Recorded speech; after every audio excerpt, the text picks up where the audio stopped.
Hi, and welcome to another episode of the Canary Room. We're halfway through the series now, on episode 15 of the show, and coming up today, we'll have a look at what a difference a couple of weeks makes with the bird that we've got on the table here. We're also going to have a look at the buff hens. We're going to look at some of the older birds and some of the younger birds too, as we start the first draft selection of the birds that we'll retain to breed with next year. We'll do the needle test on the birds. Little bit of an old wives' tale, but it's one of the methods that you can use to sex the birds, so we'll show you how we do that later. And the birds, the hen birds and the cock birds are deep into the molt now, so we'll give them egg food and we'll give them greens. We'll catch up on that too. As always, sit back and enjoy the show. You can see this bird 2 weeks after we first shot it. If we have a little look at the footage from a couple of weeks ago, you can see it was a mess of a bird. Indeed, I'd said at the time that it was a bird I really liked. I had an email into the show to say, how could I tell? Well, really it comes with experience, understanding the pedigree of the bird, but also looking at some of its half brothers and half sisters. I knew that this bird would turn out to look good. 2 weeks on, it's got a really nice position on the perch. It's up on its legs, which is great. You can see now it's started to fill out underneath. It's still got a long way to go. And its tail that had been pulled by its mother is now nice and piped and thin. We will do the needle test on this bird a little bit later on in the show to determine whether it is a cock or a hen. But its boldness, its colour, makes me think it's probably a cock bird. Hasn't sung yet though, but we'll do the needle test and that'll give us another indication. It's a bird which is bred out of one of the two variegated buff cock brothers. It's actually the only bird I bred out of the variegated buff cock. I've got a couple out of the heavily variegated, but this is the only bird out of the variegated buff cock. But I think it's a bird that will stay in the shed and become an important part of the variegated line moving forward. It's the end of August. You can tell it's the end of August because it's absolutely bucketing it down with rain outside. One of the things that I will do, and it's the most important part of developing a canary stud, is taking time on the selection. Now, normally with 40 or 50 young, 50 or 60 young, what I'd do at this time of year is I'd start to judge the young. I'd have an idea which young were going to make the show team, and I'd have an idea which young, because of the way they were bred and their pedigree, were going to make the following year's breeding team. And there's a distinction between the two. Not all of the show team will be retained for next year's breeding team. And some of the birds that don't show will actually be retained. Now that's something that people who first start out in canaries sometimes struggle to understand. Why do you keep a bird that doesn't make your show team? And the reason for that is you're looking for different features. You're looking to match pair and you're looking to balance your birds. So not all the birds that I keep will be show quality birds, but they'll have either really strong pedigree behind them, so that means that their families have bred a lot of show birds and I want to keep that in the stud, or they'll have an additional vigour behind them. Now that's something that we're going to look at this year, given the disappointing numbers that we've bred. Or they'll have other features, so they'll have a really strong feature that we want to retain. That could be steadiness, which I class as a feature and I think is bred into the birds, or it could be really good position. And one of the things that you want on a bird, that you want it to be at an angle, 45-degree angle, you want it to show itself, you want it to show a little bit of leg. We look at the blue cock just over there. That's got a stunning position on it. It's one of the reasons it's in here. And if we see its daughter, we saw it last week, we'll see it again in a couple of weeks' time, you can see that that position has moved through. And that's one of the things that we're looking for. So this first selection process, as I say, it's the end of August, not October, and it's very much a first draft. And now is about spending an awful lot of time with your birds. It's about studying them. And I'll do look in here, I'll do work on the computer as well to check all the pedigree records and then hone down the number of birds that I want to keep. So going to start with the buff hens. We'll start with the light buff hens. I'm going to bring the birds that we've bred this year up, and I'm going to bring some of the flighted birds that will as well. I'll sort them then into an order, so I'll judge them 1 down to 5 to start with, and we'll look at what we would retain on visual quality, and then we'll look at what we'll retain on breeding quality from this year. So there's a couple of birds that I haven't had any young off this year, and then we'll look at putting them into a final order, a final selection order, and we'll work out which ones we're going to keep. Now, looking to keep between 16 and 18 hens, probably first sort at 18, so really you could say 9 and 9, so 9 buff and 9 yellow. It may maybe 10 and 8, or but we'll look for 9 to start with. And what this selection process allows you to do at this time of year is identify the gaps. So if you think you know what cockbirds that you're going to keep, and we'll sort those out in a future episode, but if you look at the quality across your stud now, you can look at the gaps and you can start to work out what birds you need to bring in October for the following year. Okay, let's catch some of the birds up and take a look. We've got the first 5 light buff hens up. Now, there is another buff hen in the stock cages, which is still a baby. I'm not going to put it in a show cage yet. It's the sister, the full sister, to the second bird in here. This is its mother, and it's bred out of the variegated yellow cock. Pedigree wise, it's an important bird in the shed. However, it's very late bred, and that may mean that for next year it could cause me problems.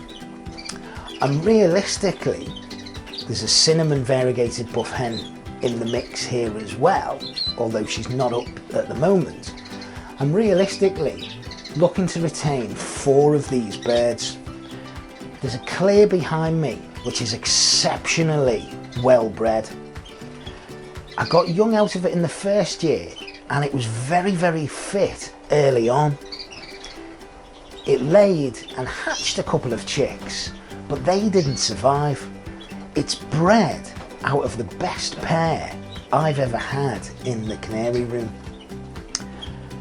It's be a 3-year-old bird next year, and you can see, although it's got some quality to it still, it's not really enjoying the molt. That bird will be kept as a spare and will be kept in the flights over winter. I won't have it as part of my breeding numbers, and there's another buff hen that we'll see in a minute in the dark line that I also won't retain in my breeding numbers, but I will keep both the birds. It wouldn't be fair to let this bird go to anybody else because it hasn't bred for me this year, and the blood and the quality in it is worth keeping. But what I can't afford to do is rely on it as part of the breeding season for next year. The same could be said for this little variegated buff hen here. This bird, you can see, stunning visually. Its tail looks a little bit untidy. Now, it built up this year, but it didn't lay. That in itself was disappointing. However, that line of birds, and we'll see another in a yellow in a couple of weeks' time, that line of birds always has a difficult first season, and then the second season it yields quality and quantity for me. So this bird, although it hasn't laid, will be one of the birds that I retain in the light buff hens. There's a risk to that, obviously, but the visual quality and knowing the birds over a number of years and knowing their pattern of behaviour is really important. So this bird will stay. The bird next to it is a tick buff hen. That bird I've had 6 young off this year. 6 young that I like the look of. It's reared probably 8 birds for me. It's a good feeder. It's bred some nice birds. It's got some quality itself. It stands nice on the perch. It's got a good head to it. It's a nice short tick buff hen. That bird will stay. Next to it we'll see a variegated buff hen, which is its daughter. It's starting to take some nice shape now, and I think that's a bird that will retain.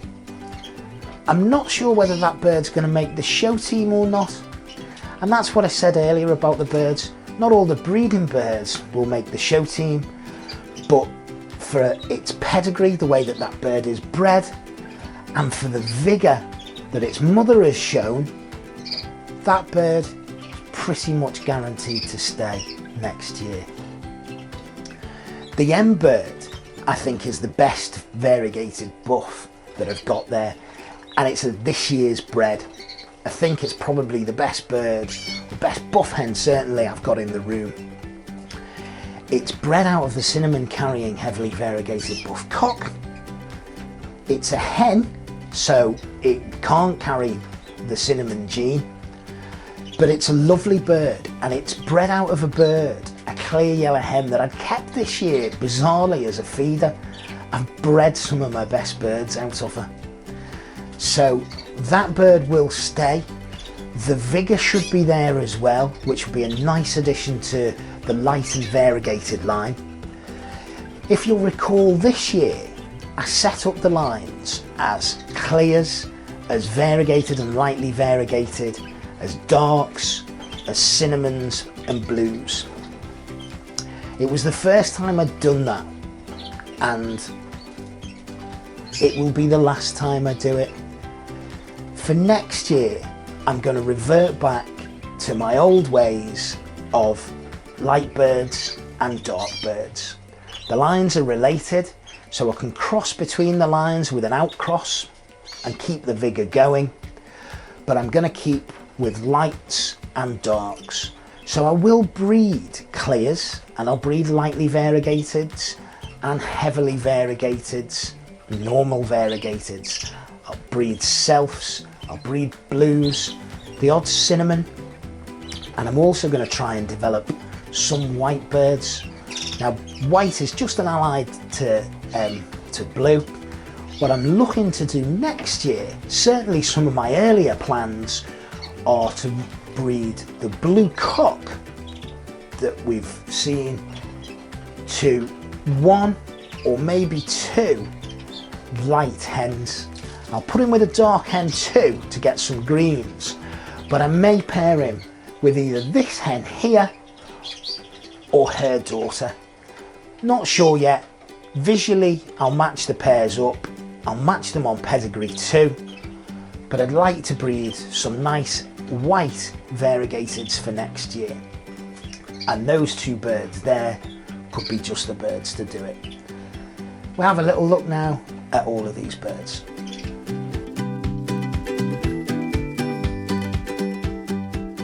I just sorted the birds into the order I would, as if I was judging them, which is one of the things I'd advise you to do with your own birds. I think that the buff hen on the end here is the best. This bird I place in second. Now, although she didn't breed for us, we'll retain her. The mother here in third and her daughter in fourth. The clear just over my shoulder will stay in 5th place. So if you like, she will be eliminated from the breeding team, but as I said earlier, she'll stay in the flight as a spare hen. If we can get her fit and take her round from her next year, all's the better. If we can't, doesn't matter, she's not going to affect our main numbers. Keep looking at your birds. We saw at the very beginning of the show how much one bird had changed in a 2-week period. These birds will change again. The young birds, which are in 1st and 4th place, still got to finish, and they will change a little bit between now and the end of the molt. And that's what I'd recommend that you do. Keep looking at your birds every week, every day. Study them and be honest with yourself. Be honest about their faults, be honest about their strengths. That's what you need to do as you're selecting your team, both for the show bench, but in this instance, the first draft of next year's breeding team.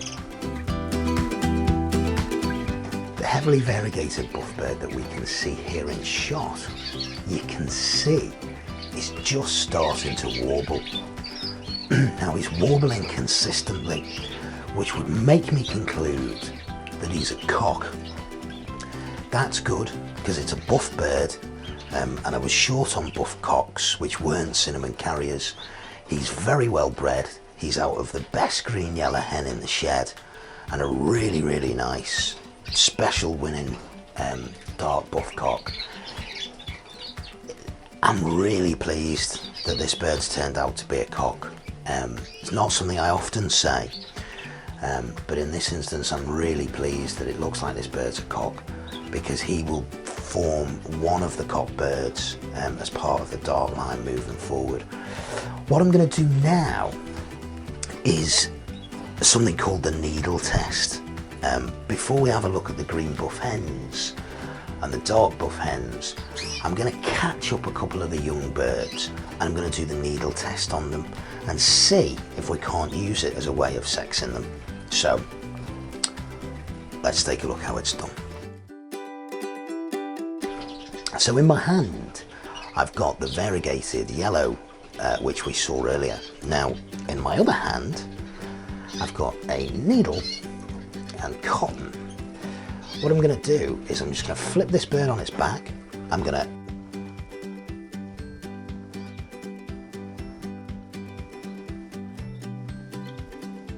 blow on its vent, and then if I put the needle over, I don't know if you can see, but the needle is running straight across, so it's running from side to side. It would indicate that the bird is a cock. What we've got here is a little yellow hen, and you can see that this is going round in a circle.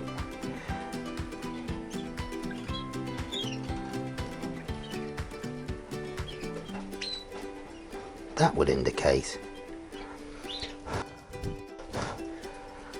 and I had my suspicions, but I'm really, really pleased that it's a hen. There we have it. It's a very, very simple way to sex birds.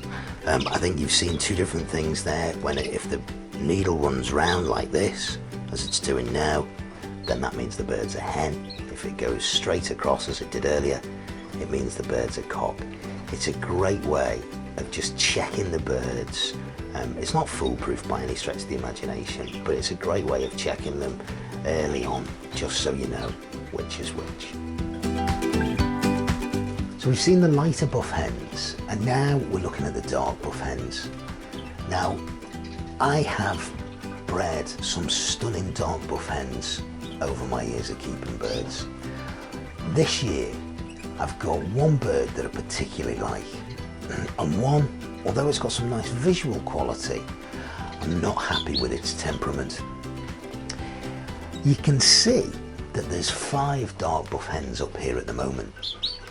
The hen on the wall will be 4-year-old next year. She is out of the numbers. She will live in the shed now. She did lay this year, but she only laid clear eggs. I don't think I'll even bother putting her down next year, but I will let her overwinter and I'll retire her in the flights. The hen next to her here is a lovely hen. She's won Best Green on a couple of occasions and she's won Best Flighted Bird too. This year though, although she looks fit, I had some young from her. She's a terrible mother. Now, I'm not sure yet whether I'm going to keep her. I'm going to have another look at the green buff hens later in the year and decide how many I'm going to keep, largely because I haven't really got the dark green yellow cocks to go with them. The blue cock that I've got will run with one of these birds probably, but also a lighter bird. I have got a 3-year-old dark yellow cock who will be 4 next year, who I'd like to retain and overwinter, but I didn't breed anything out of him this year with the heavily variegated buff hen over there. I haven't bred any dark yellow-green cocks, and the only other dark yellow-green cock I've got is a cinnamon carrier. I may look to strengthen the dark lines by bringing in a green yellow cock and a green buff hen. It's what this process is about really, is working out where my own strength is and where I need to increase the volume of birds and increase the choice.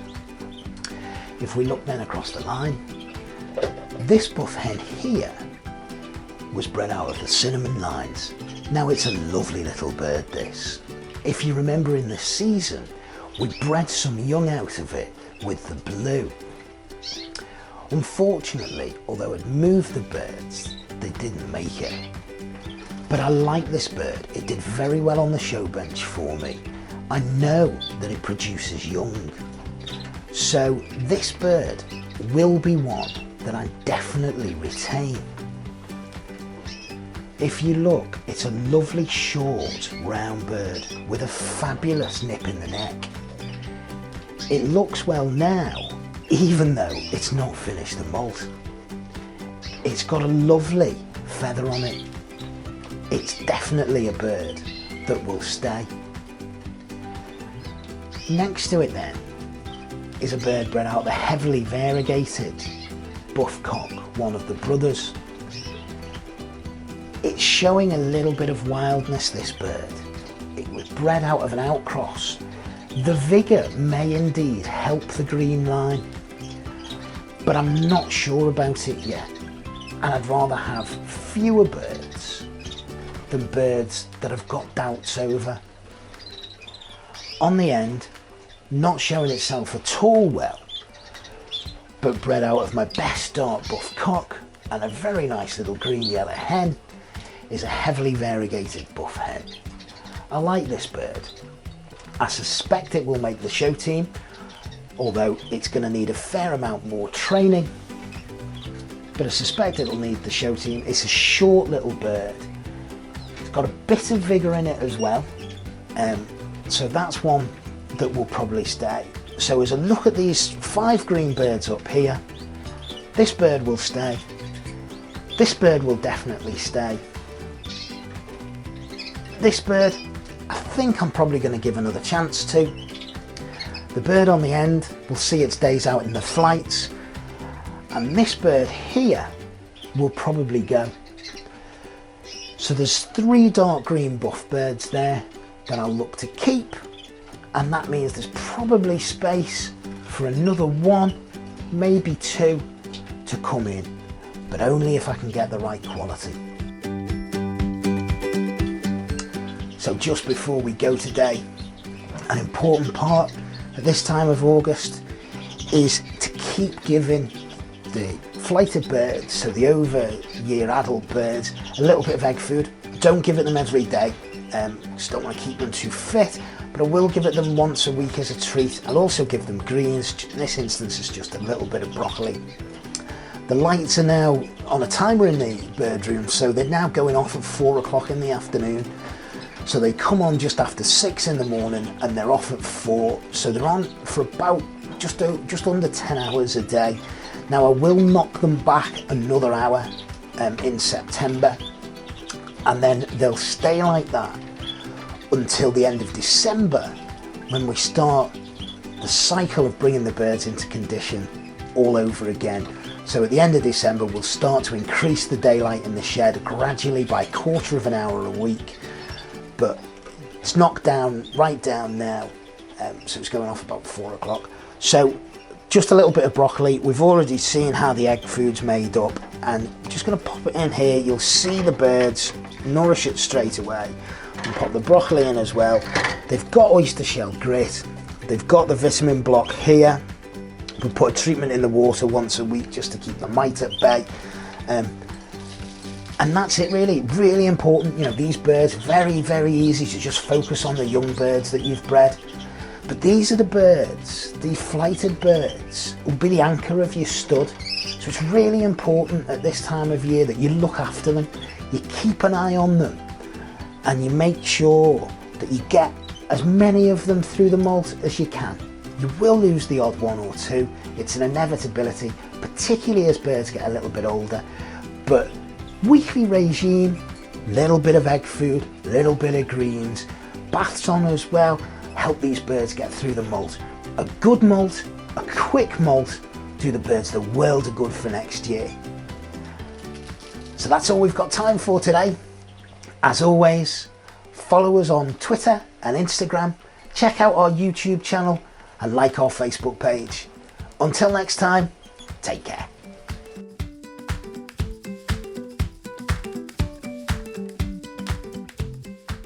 Levels, levels, levels. Take 2. Fandabidosi.